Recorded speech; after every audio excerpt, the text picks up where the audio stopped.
ஒரு நிமிஷம் நிம்மதியாக யோசிச்சு பாருங்க. நீங்கள் உடம்பா, நீங்கள் மனசா, அல்ல இவை எல்லாத்தையும் பார்த்துக்கிட்டே இருக்கிற ஒருத்தரா? நீங்கள் இது வரைக்கும் நான் நம்பினது உண்மையிலே நீங்கள் இல்லைன்னா உங்கள் வாழ்க்கையில் இருக்கும் துக்கம், பயம், குழப்பம் இதுக்கு காரணம் வெளி உலகம் இல்லைன்னா இந்த வீடியோ முடியும் முன்னாடி நீங்கள் உங்களை பற்றி நினச்சது முழுக்க உடஞ்சி போகும். ஒரு புதிய உண்மை உங்கள் முன்னாடி திறக்க போகுது. அதை தெரிஞ்சுக்க ரெடியாக இருக்கீங்களா? ஒரு நிமிஷம் கற்பனை பண்ணுங்க. உங்கள் முன்னாடி அறிவியல் உலகம் சொல்கிற பீரியாடிக் டேபிள் இருக்குது. அதில் 118 கூறுகள் இருக்கு. அந்த கூறுகள் தான் இந்த உலகத்தையே உருவாக்குது. தங்கம், இரும்பு, ஆக்சிஜன், கார்பன் எல்லாமே அதில் தான். ஆனால் ஒரு விஷயம் யோசிச்சு பார்த்துருக்கீங்களா? நம்ம எண்ணங்கள், உணர்வுகள், நம்ம உள்ள இருக்கிற சிறிய அகங்காரம், நம்ம உள்ளுணர்வு இவங்க எல்லாம் எந்த கூறிலிருந்து வந்தது? பொருளுக்கும் ஆன்மாவுக்கும் நடுவுலையும் ஏதாவது தொடர்பு இருக்கா? இப்போ இருந்து 1000 வருடங்களுக்கு முன்னாடி ஆய்வு கூடமே இல்லாத காலத்துல ரிஷி கபில் சாங்கிய தத்துவத்தை உருவாக்கிய பெரிய முனிவர் ஒரு அருமையான பிரபஞ்ச வரைபடம் உருவாக்கினாரு. அதுக்கு பேரு சாங்கிய தத்துவம். சாங்கியம் அப்படின்னா சுருக்கமா சொன்னா எண்ணிக்கை அல்லது துல்லியமான அறிவு. இது இந்திய தத்துவங்கள்லேயே ரொம்ப பழமையானதும் அறிவியல் அடிப்படையில் இருக்கிற ஒரு முக்கியமான தளம். இது கதை அல்லது நம்பிக்கை இல்லை, கூறுகளின் ஆராய்ச்சி. அந்த ரிஷி கபில் சொன்னாரு, இந்த பிரபஞ்சம் முழுக்க தூரத்தில் இருக்கும் நட்சத்திரங்கள்ல இருந்து நம்ம உடம்புல இருக்கிற ஒரு சின்ன செல் வரைக்கும் எல்லாமே மொத்தம் 25 கூறுகளின் விளையாட்டு. அதுல 24 கூறுகள் இயற்கையோடது, அதாவது எப்போதும் மாறிக்கொண்டே இருக்கும் பொருள். இன்னொரு கூறு பார்த்தீங்கன்னா சாட்சி உள்ளுணர்வு, அதாவது தூய உள்ளுணர்வு. அது எதுவும் செய்யாது, பார்த்துக்கிட்டே இருக்கும். சாங்கியம் நமக்கு சொல்லுது, இந்த உடலும் மனமும் ஒரு இயந்திரம் மாதிரி எப்படி வேலை செய்கிறது?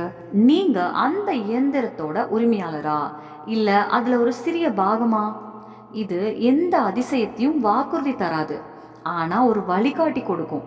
அந்த வழிகாட்டி உங்க மனம் எப்படி செயல்படுது, உங்க உணர்வுகள் வெளியுலகத்தை எப்படி புரிஞ்சுக்குது, நீங்க உண்மையிலேயே யாருன்னு புரிய வைக்கும்.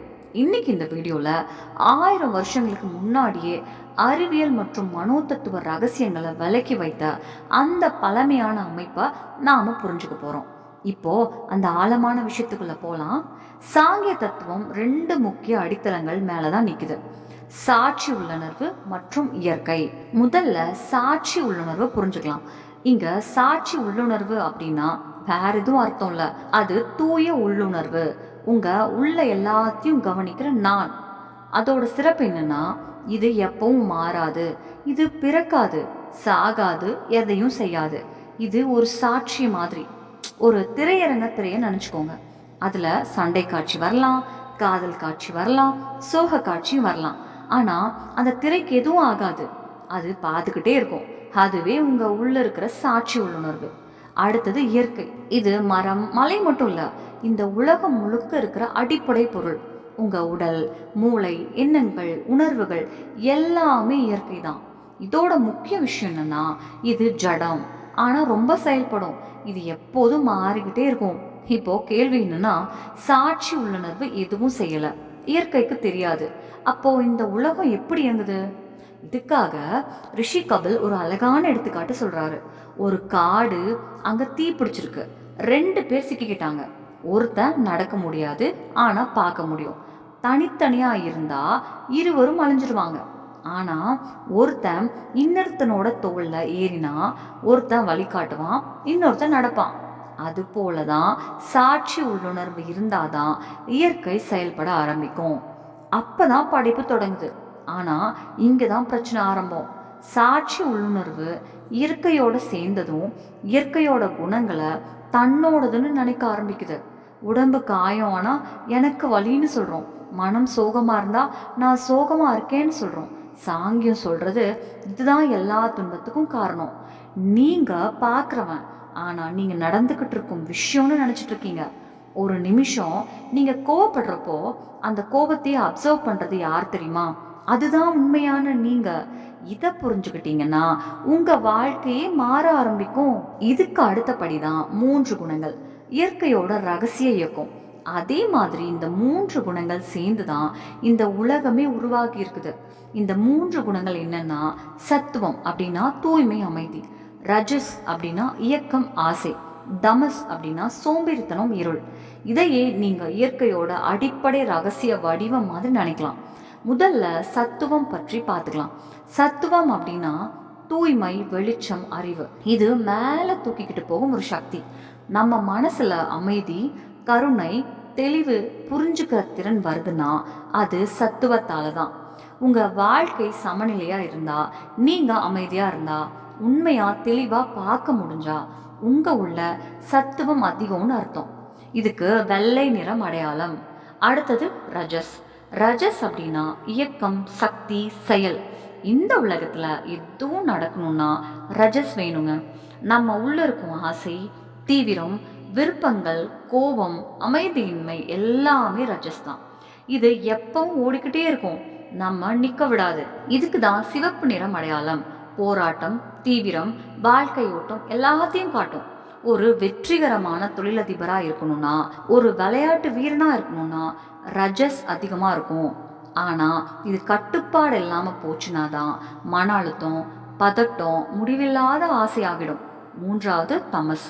பல பேருக்கு தமஸ் எதிர்மறையா தோணும், ஆனா உண்மையிலேயே அது கூட ஈக்குவலி முக்கியம். தமஸ் அப்படின்னா கனத்த தன்மை, நிலைத்த தன்மை, இருள். ஒரு கல்லா இருக்குது, அது தமஸ். நமக்கு இரவுல தூக்கம் வருது, அதுவும் தமஸ். ஆனா தமஸ் அதிகமாயிடுச்சுன்னா அது சோம்பேறித்தனம், தெரியாமை, குழப்பம், மனசோர்வு ஆகிடும். இதுக்கு கருப்பு நிறம் அடையாளம். இப்போ ஒரு பெரிய ரகசியம் என்னன்னா, இந்த 3 குணங்களும் ஆரம்பத்துல சமநிலையில இருந்தது, அதனால எந்த அசைவும் இல்லை. ஆனா சாட்சி உள்ளுணர்வு சேர்ந்த உடனே சமநிலை குறைஞ்சிடுச்சு. அப்பதான் படைப்பு ஆரம்பிச்சது. இத எளிமையா புரிஞ்சுக்கணும்னா, டிவியோட திரையில வரும் எல்லா நிறங்களும் 3 அடிப்படை நிறங்களோட கலவையில இருந்து தான் வருது. அதே மாதிரி தான் இந்த உலகத்துல இருக்கும் ஒவ்வொருத்தரும், ஒவ்வொரு எண்ணமும் இந்த 3 குணங்களோட கலவை தான். ஒருத்தருக்கு சத்துவம் அதிகமா இருக்கலாம், இன்னொருத்தருக்கு ரஜஸ் அதிகமா இருக்கலாம். ஆனா யாருமே ஒரே குணத்தால மட்டும் இல்லை. ஒரு பெரிய ஞானிக்கும் கூட தமஸ் இருக்கும், அதனால தான் அவங்க தூங்க முடியும். ரஜஸ் இருக்கும், அதனால தான் அவங்க பேச முடியும். இதுல முக்கியமான விஷயம் என்னன்னா, நாம இந்த குணங்களோட அடிமை இல்லை, அதை கவனிக்க முடியும். நீங்க ரொம்ப கோவமா இருந்தா ரஜஸ் அதிகம்னு புரிஞ்சுக்கலாம். நீங்க ரொம்ப சோம்பேறியா இருந்தா தமஸ் அதிகம்னு புரிஞ்சுக்கலாம். மனசு அமைதியா இருந்தா சத்துவம் அதிகம்னு தெரிஞ்சுக்கலாம். ஒரு நிமிஷம் இப்போ நீங்க எப்படி உணர்றீங்கன்னு கவனிச்சு பாருங்க. அது நீங்களா, இல்ல அது போகிற ஒரு நிலைமையா? நீங்க அதை கவனிக்கிறீங்கன்னா நீங்க அதுக்கு மேல இருக்கவங்கன்னு அர்த்தம். அதுதான் இந்த 3 குணங்களோட பெரிய ரகசியம். நீங்க இதுல சிக்கிக்கிட்டவங்க இல்ல, இத பாக்குறவங்க. இந்த புரிதல் தான் தன்னடக்கத்துக்கு முதல் படி. ஆனா இங்கதான் முடிவில்லை. இந்த 3 குணங்கள் சேர்ந்துதான் புத்தி, அகங்காரம் எல்லாத்தையும் உருவாக்குது. அடுத்த பாகத்துல இந்த நுண்ணிய சக்திகள் எப்படி உடல்மையான உலகமா மாறுது, எப்படி அந்த 25 கூறுகள் முழுமை அடைகுதுன்னு பார்க்கலாம். இப்போ வரைக்கும் நாம பார்த்தது சாட்சி உள்ளுணர்வு மற்றும் இயற்கை சேர்ந்து அசைவ ஆரம்பிக்குது. அடுத்ததுதான் உண்மையான படைப்பு, வெறுமையிலிருந்து உலகம் உருவாகிற அந்த அற்புதமான பயணம். சாங்கியம் இதை வளர்ச்சி நடைமுறைன்னு சொல்றது. மிக நுணுக்கமான நிலையில இருந்து மெதுவா உடல்மையான உலகத்துக்கு வரும் செயல்முறை. ஒரு விதையில ஒரு பெரிய மரம் எப்படி இருக்குமோ அதே மாதிரி இந்த பிரபஞ்சம் முழுக்க அந்த மறைந்த இயற்கையில இருந்தே வந்தது. இப்போ அந்த படைப்பு எப்படி தொடருதுன்னு பார்க்கலாம். இயற்கையிலிருந்து முதல்ல உருவாகிற முதல் கூறு புத்தி. இத நாம அறிவு அப்படின்னு சொல்லலாம். இது இந்த பிரபஞ்சத்தோட பெரிய அறிவு மாதிரி. சாட்சி உள்ளுணர்வு முதன்முறையா பிரதிபலிக்கிற கண்ணாடி மாதிரி இது வேலை செய்கிறது. புத்தி என்ன பண்ணுது என்றா முடிவெடுக்குது, உண்மையா அறிகிறது. நாம எனக்கு புரிஞ்சிடுச்சுன்னு சொல்றோம்ல, அது புத்தியோட வேலை. புத்திக்கு பிறகு உருவாகிற அடுத்த முக்கியமான கூறு அகங்காரம். இங்க அகங்காரம் அப்படின்னா பெருமை இல்லை, நான் இருக்கேன்னு சொல்ற அடையாள உணர்வு. இது இல்லாத எந்த வேறுபாடும் உருவாகாது. இதுதான் எல்லை இல்லாத உள்ளுணர்வை ஒரு வரம்புக்குள்ள கொண்டு வரும். இந்த அகங்காரம் 3 வழியில வேலை செய்கிறது. சத்துவம், ரஜஸ், தமஸ் மூலமா. சத்துவத்தின் மூலம் மனம் மற்றும் 10 இயந்திரங்கள் உருவாகுது. மனம் அப்படின்னா எல்லா தகவல்களையும் சேர்த்து வச்சு யோசிக்கிறது. 5 ஞான இயந்திரங்கள்: கண் பார்க்கறது, காது கேட்கறது, மூக்கு மனம் உணர்றது, நாக்கு சுவை தெரிஞ்சுக்கிறது, தோல் தொடுதலை உணருது. இதெல்லாம் தான் நம்ம உள்ள தகவல் வர வைக்கிறவ. இன்னும் 5 கர்ம இயந்திரங்கள்: வாய் பேசுறது, கை பிடிக்கிறது, கால் நடக்கிறது, இனப்பெருக்கம், வெளியேற்றம். இதெல்லாம் நம்ம செயல்களை வெளியே காட்டுறவை. அடுத்தது தமஸ் பகுதி. இதுதான் உடல்மையான உலகத்துக்கான அடிப்படை வடிவத்தை உருவாக்குது. இதையே நம்ம கண்ணுக்கு தெரியாத அடிப்படை நுண்ணிய சக்திகள்னு சொல்றாங்க. இது நம்ம கண்ணுக்கு தெரியாத 5 நுண்ணிய சக்திகள்: ஒளி, தொடுதல், உருவம், சுவை, மனம். இவங்களால தான் பின்னாடி 5 பெரிய கூறுகள் உருவாகுது. அதுதான் ஆகாயம், காற்று, தீ, நீர், பூமி. ரிஷிகபில் இங்க ஒரு முக்கியமான விஷயம் சொல்றாரு. பார்க்குற சக்தி முதல்ல உருவானது, பிறகுதான் பார்க்கப்படும் உலகம் வந்தது. நம்ம கண்கள் வெளியுலகத்துல ஒளி இருந்ததுக்காக இல்ல, உள்ளுணர்வு அனுபவிக்கணும்னு தான் உருவானது. இந்த முழு அமைப்பு ஒரு தலைகீழ் மரம் மாதிரி.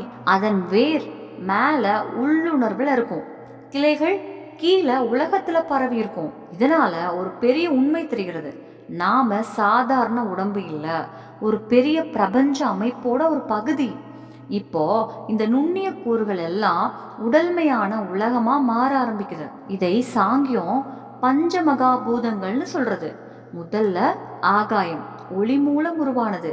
இது வெறும் காலி இடம் இல்ல, எல்லாத்துக்கும் இடம் கொடுக்கும் அமைப்பு.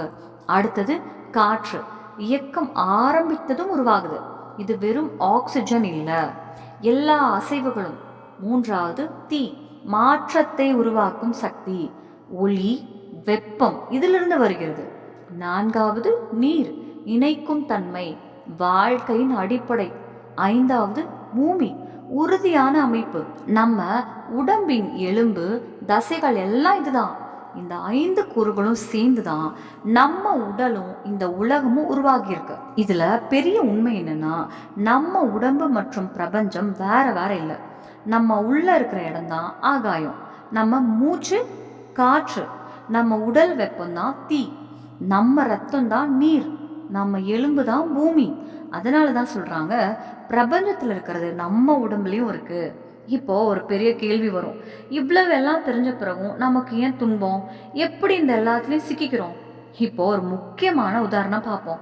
ஒரு மேசையில ஒரு பளிச்சு கண்ணாடி மாதிரி இருக்கும் கல் வச்சிருக்காங்கன்னு நினைச்சுக்கோங்க. அதுக்கு பின்னாடி ஒரு சிவப்பு பூ வச்சுட்டாங்க. இப்போ அந்த கல் முழுக்க சிவப்பா தெரியும். ஆனா உண்மையிலேயே அந்த கல் சிவப்பா மாறிடுச்சா? இல்ல, அது முன்னாடியும் தெளிவா தான் இருந்தது, இப்பவும் அதே மாதிரி தான் இருக்கு. அந்த சிவப்பு நிறம் ஒரு பிரதிபலிப்பு மட்டும். அதே மாதிரி தான் நம்ம வாழ்க்கையிலும் நடக்குது. சாட்சி உள்ளுணர்வு அந்த தெளிவான கல் மாதிரி. நம்ம உடம்பு, மனசு, உணர்வுகள் அந்த சிவப்பு பூ மாதிரி. மனசுல அசைவு வந்த உடனே நாம அதை நம்மளதுன்னு எடுத்துக்கிறோம். உடம்பு பாதிக்கப்பட்டுச்சுன்னா நான் பாதிக்கப்பட்டேன்னு சொல்றோம். மனசு சோகமா இருந்தா நான் துக்கமா இருக்கேன்னு நினைக்கிறோம். ஆனா உண்மையிலேயே அந்த சாட்சி உள்ளுணர்வு ஒருபோதும் துக்கம் அடையாது. துக்கம் எல்லாம் இந்த குணங்களோட விளைவு, ரஜஸ், தமஸ். ஒரு நேரத்துல நம்ம உள்ளுணர்வு இந்த 24 கூறுகளோட அமைப்போட தன்னை இணைச்சுக்கிட்ட உடனே நாம சிக்கிக்கிறோம். பாக்குறவங்கன்னு இருந்த நாம நடந்துகிட்டு இருக்கும் விஷயம்னு நம்மையே தவறாக நினைக்க ஆரம்பிக்கிறோம். இதுதான் அந்த பெரிய குழப்பம். இதை நீக்கத்தான் இந்த சாங்கிய தத்துவம் வந்தது. ரிஷிகபில் சொல்றாரு, துக்கத்திலிருந்து வெளியே வரணும்னா உலகத்தையே விட்டுடணும் என்பதல்ல, இந்த தவறான புரிதலை சரி பண்ணணும். ஒரு நேரத்துல நீங்க உண்மையா புரிஞ்சுக்கிட்டீங்கன்னா, நான் உடம்பு இல்ல, நான் மனசும் இல்ல, நான் மாறாத உள்ளுணர்வுன்னு, அப்போ நீங்க அதே உடம்புல இருந்தாலும் சுதந்திரமா இருப்பீங்க. இப்போ ஒரு பெரிய கேள்வி, இந்த அறிவு நம்ம எங்க கொண்டு போகுது? இதுதான் முழு சுதந்திரம்னு சொல்லப்படுற நிலை. இந்த பயணம் ஒரு இடத்துக்கு கொண்டு போகுது. அங்க அறிவியல், ஆன்மீகம் ரெண்டுக்கும் நடுவுல இருக்கும் எல்லை முழுக்க மறைந்து போயிருக்கும். நாம பார்த்தோம் எப்படி இந்த 25 கூறுகள் மிக நுணுக்கமான நிலையிலிருந்து இந்த உடல்மையான உலகம் வரை உருவாகுது. ஆனா இப்ப முக்கியமான கேள்வி, இது நம்ம வாழ்க்கைக்கு என்ன பயன்? சாங்கியம் ஒரு விஷயம் கிளியரா சொல்றது, எந்த அதிசயமும் உங்களை காப்பாற்றாது, அறிவு தான் உங்களை விடுவிக்கும். இது உலகத்துல முதன்முறையா சொன்ன ஒரு பெரிய உண்மை. இயற்கையின் விதிகள் மாறாது. அதை புரிஞ்சாதான் நம்ம துன்பத்தை தாண்ட முடியும். இப்போ மாடர்ன் சயின்ஸ்ல பேசுற ஒரு கான்செப்ட் இருக்கு. பார்க்குறவங்களோட இருப்பு மேட்ரை பாதிக்கும். அதை ரிஷி கபில் 1000 வருஷங்களுக்கு முன்னாடியே சொல்லிட்டாரு. இயற்கை நடக்குது, அசையுது, ஆடுது. ஆனா நீங்க அதை வேறுன்னு புரிஞ்சுக்கிட்ட உடனே அந்த விளையாட்டு உங்களுக்கு முடிஞ்சு போயிடும். அதுதான் முழு சுதந்திரம். இப்போ நம்ம காலத்துல இருக்கும் பெரும்பாலான பிரச்சனைகள் என்னன்னா, நம்ம அடையாளம், நாம யாரு, நம்ம வேலை, நம்ம ஸ்டேட்டஸ், நம்ம சோஷியல் மீடியா, நம்ம தாட்ஸ், இதெல்லாமே தான் நம்மளுதுன்னு நினைச்சுக்கிறோம். ஆனா சாங்கியம் சொல்றது, நீங்க அது இல்லை, அதை அப்சர்வ் பண்றவங்க. இந்த பற்றுதலை விடுற தன்மையாதான் மன அமைதிக்கான பெரிய ரகசியம். இந்த முழு கருத்து நமக்கு ஒரு ஸ்ட்ராங் மெசேஜ் கொடுக்குது. நீங்க இந்த உலகத்துல ஒரு சின்ன பாகம் இல்லை. இந்த உலகம் இயங்குறதுக்கான காரணம் நீங்க தான். ஒரு நாள் நீங்க எல்லாத்தையும் அதன் உண்மை வடிவத்துல பார்க்க ஆரம்பிச்சீங்கன்னா அந்த நாளே நீங்க சுதந்திரமா இருப்பீங்க. இந்த வீடியோ உங்களுக்கு பிடிச்சிருந்தா ஒரு லைக் போடுங்க. இந்த மாதிரி இன்னும் ஆழமான லைஃப் சேஞ்ச் பண்ணும் கண்டென்ட் பார்க்கணுன்னா நம்ம ஆன்மீக தமிழ் சேனலை சப்ஸ்கிரைப் பண்ணிக்கோங்க. உங்கள் கருத்து என்னன்னு கீழே கமெண்ட்ல கண்டிப்பாக சொல்லுங்கள். நீங்கள் இந்த கான்செப்டில் எந்த பார்ட் ரிலேட்டாக இருக்கீங்கன்னு தெரிஞ்சுக்க நான் காத்திருக்கேன்.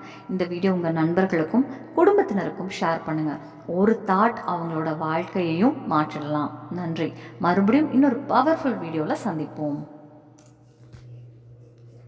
நம்ம சேனல்ல பிடிச்சிருச்சுன்னா லைக் பண்ணுங்க, ஷேர் பண்ணுங்க, சப்ஸ்கிரைப் பண்ணுங்க. நன்றி.